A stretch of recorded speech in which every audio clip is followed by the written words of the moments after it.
Para igualar la fortuna de Elon Musk con un salario medio, tendrías que trabajar 30 millones de años. Es decir, estarías a medio camino entre nosotros y el último tiranosaurio Rex. Cada segundo que pasa en este vídeo, Elon Musk gana unos $3.000. En menos de 6 minutos ya habría sumado 1 millón, lo suficiente para comprarse la casa de tus sueños y un coche con lo que le sobra. Es la primera persona en la historia en alcanzar un patrimonio de $500 millones, gracias a empresas como Tesla, SpaceX, Twitter, Neuralink o The Boring Company. Y si su fortuna sigue creciendo al mismo ritmo, podría convertirse en el primer billonario de la historia en español, lo que en inglés llamarían trillionaire. Pero aunque hoy sea el más rico en cifras absolutas, eso no significa que sea el más rico de todos los tiempos. Porque si miramos hacia atrás, ha habido personas que controlaron una parte mucho mayor del mundo conocido.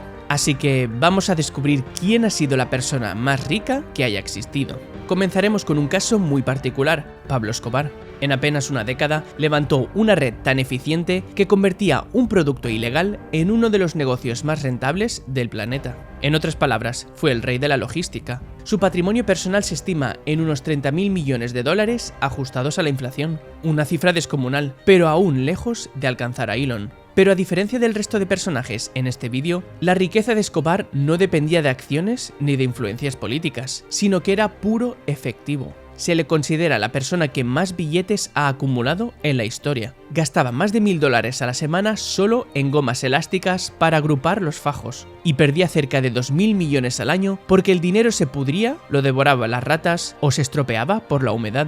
Tenía tanto efectivo que, durante una huida, llegó a quemar $2 millones solo para encender una hoguera y dar calor a su familia. En cambio, la fortuna de Elon Musk, como la de cualquier multimillonario moderno, no está en un banco ni en una caja fuerte. Está en el valor estimado de sus empresas, un valor que sube o baja cada día según lo que dicte el mercado. Pero retrocedamos a comienzos del siglo XX, cuando Estados Unidos era un país joven y el petróleo empezaba a mover el mundo.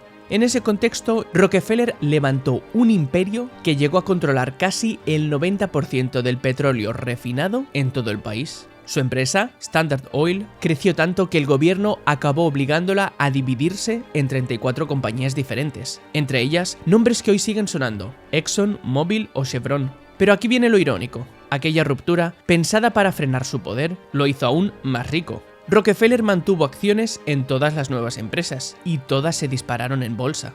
En 1913, su patrimonio superaba los $900 millones en la época, lo que equivalía al 2% del PIB de Estados Unidos. Para comparar, la fortuna de Elon Musk representa hoy el 1,6% del PIB estadounidense. Según los récords Guinness, Rockefeller ha sido la persona más rica de la historia, con una fortuna ajustada a la inflación de unos $631.000 millones. Rockefeller destinó parte de su fortuna a fundar la Universidad de Chicago, que con el tiempo se convirtió en una de las instituciones más prestigiosas del mundo, de donde han salido 101 premios Nobel y 27 premios Pulitzer. Además, Rockefeller fue el primero en convertir el capitalismo industrial en una ciencia. Hasta entonces, los negocios eran caóticos, empresas familiares, poca contabilidad y precios impredecibles. Él cambió las reglas del juego con 3 ideas que definirían el siglo XX. Primero, estandarizó procesos. Lo que es consistente es rentable, un principio que más tarde copiarían gigantes como McDonald's. Segundo, controló precios y aplastó competidores. Al dominar la cadena completa, podía bajar los precios hasta hundir a sus competidores, y cuando desaparecían, los subía de nuevo. Y tercero, creó las bases del poder corporativo moderno. Rockefeller fue el primero en entender que una empresa no tenía que morir con su creador. Podía ser una máquina autónoma, donde los ejecutivos sustituyeran al empresario visionario. Por eso no solo fue el hombre más rico de su tiempo, sino que fue quien enseñó al mundo cómo serlo. Y en esa misma década, otro hombre cambió para siempre la forma en la que el mundo se movía. Henry Ford no inventó el automóvil, pero sí inventó cómo fabricarlo en masa con una idea simple y brillante, la línea de montaje. Además de eso, Ford duplicó el salario de sus trabajadores y redujo la jornada laboral de 9 a 8 horas. El resultado de esas 3 medidas fue una reducción del tiempo de montaje del Ford T, que bajó de 12 horas a tan solo 1 hora y media, y su precio cayó de $950 a $290. Por primera vez, los mismos obreros que fabricaban un producto podían permitirse comprarlo. En pocos años, millones de personas comenzaron a moverse, a vivir fuera de las ciudades y a desplazarse en coche a sus trabajos. Así nació el suburbio, el tráfico y la rutina moderna. Henry Ford no solo cambió la industria, sino que también ayudó a crear una nueva clase media capaz de ahorrar, consumir y soñar con una vida mejor. Su fortuna llegó a representar el 1,3% del PIB de Estados Unidos, algo por debajo de Elon Musk. Unas décadas antes aparece otro nombre clave, Andrew Carnegie. Nació en la pobreza, en Escocia, y emigró a Estados Unidos casi sin nada. Sin estudios, sin contactos y sin capital, fue subiendo peldaño a peldaño, hasta que medio siglo después se convirtió en el dueño del acero mundial. Carnegie fue el primer gran multimillonario hecho a sí mismo del mundo moderno. Su empresa construyó los rascacielos, los puentes y las vías férreas que unieron un continente. Y en 1901, cuando vendió Carnegie Steel en el mayor acuerdo empresarial de la historia hasta entonces, su fortuna equivalía al 1% del PIB estadounidense. Pero lo más insólito vino después. En lugar de morir siendo el más rico, decidió lo contrario. Creó 2.500 bibliotecas públicas, financió universidades y escribió una frase que lo definiría: el hombre que muere rico muere en desgracia. Hasta entonces, los ricos donaban por motivos religiosos o morales, casi como un gesto simbólico. Carnegie cambió eso para siempre, convirtió la filantropía en una misión profesional y en un deber moral del capitalista, una visión que más tarde seguirían otros titanes como el propio Rockefeller. Y en esa época aún existían los zares. El último fue Nicolás II de Rusia, un hombre que gobernaba una sexta parte del planeta y que, sobre el papel, lo poseía casi todo. Tierras, minas, bancos, impuestos, ferrocarriles y ejércitos le pertenecían legalmente a él, no al Estado. Su fortuna se estima en unos 300.000 millones de dólares actuales, pero su verdadero poder no cabía en una cifra. Controlaba el petróleo del Cáucaso, los diamantes de los Urales y la vida de más de 150 millones de personas. Y sin embargo, fue precisamente esa riqueza colosal lo que lo condenó. En 1917, la revolución bolchevique lo derrocó y al año siguiente fue ejecutado junto a su familia en un sótano en Siberia. Un siglo antes que ellos, una familia ya había convertido el dinero en una dinastía. Todo empezó en un gueto de Frankfurt, con Mayer Amschel Rothschild, un comerciante de monedas que comprendió algo revolucionario: la confianza podía viajar más rápido que el oro. Envió a sus 5 hijos a grandes ciudades de Europa: Londres, París, Viena, Nápoles y Frankfurt, y juntos crearon algo inédito: una red financiera sincronizada, con sus propios correos, códigos cifrados e incluso palomas mensajeras. Mientras los ejércitos tardaban meses en enviar órdenes, los Rothschild transmitían información financiera en cuestión de días, coordinaban transferencias, prestaban a gobiernos y financiaron campañas enteras, como la del Reino Unido en las guerras napoleónicas. Habían creado el primer sistema bancario multinacional de la historia, en cierto modo, el primer banco global en red.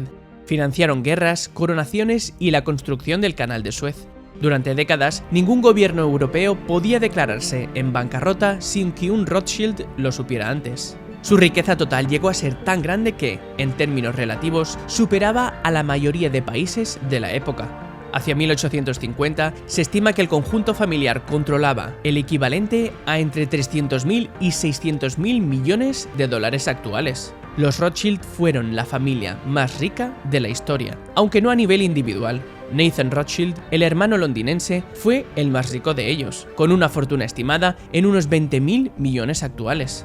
Y unos siglos antes que los Rothschild, hubo un hombre que convirtió los préstamos en poder político. Transformó el negocio familiar en un imperio financiero que dominaba Europa, comerciando con metales, especias y crédito.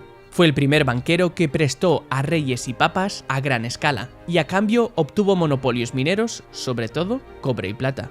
Sus préstamos financiaron guerras, cruzadas y la elección del propio Carlos V como emperador del Sacro Imperio. En el año 1500, Fugger prestó al Vaticano el dinero necesario para construir la nueva Basílica de San Pedro, la Capilla Sixtina y otros edificios. Un arzobispo alemán de la época se endeudó hasta el cuello con Fugger para comprar sus títulos eclesiásticos. Para pagarle, el Papa le permitió vender indulgencias, es decir, perdón divino a cambio de dinero.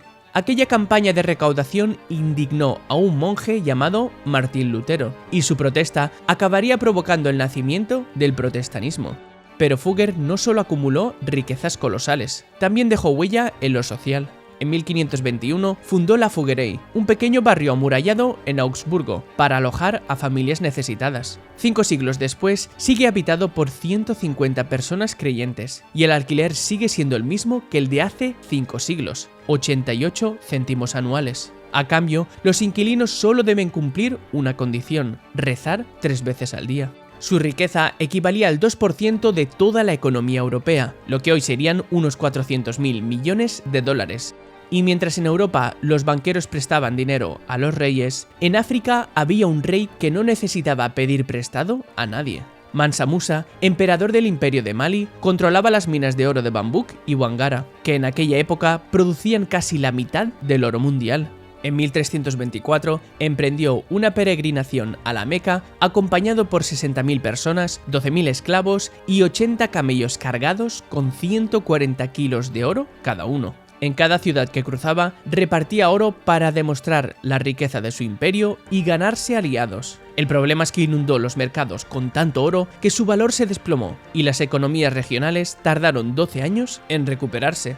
Si su riqueza se tradujera a cifras actuales, rondaría entre 400.000 y 500.000 millones de dólares. Para muchos, él es la persona más rica de la historia, un hombre tan poderoso que podía provocar una inflación a todo un continente.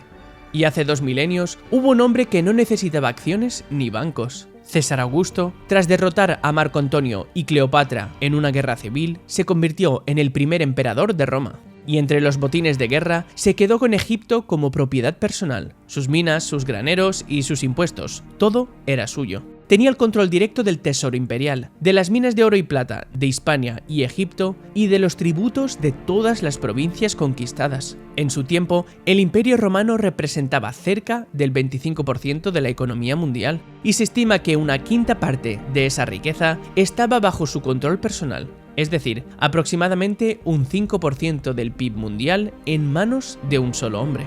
En proporción, fue el hombre más rico de toda la historia registrada. Si extrapolamos esos datos a la actualidad, su fortuna equivaldría hoy a unos 5 billones de dólares, aunque esa cifra no representa dinero real, sino algo aún más poderoso: control económico absoluto.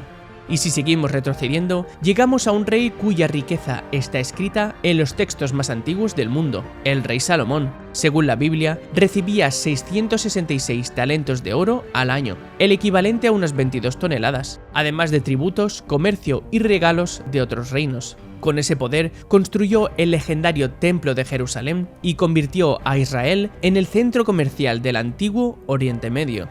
En cifras actuales, su fortuna se estima entre 1 y 2 billones de dólares, aunque aquí hay más mito que contabilidad.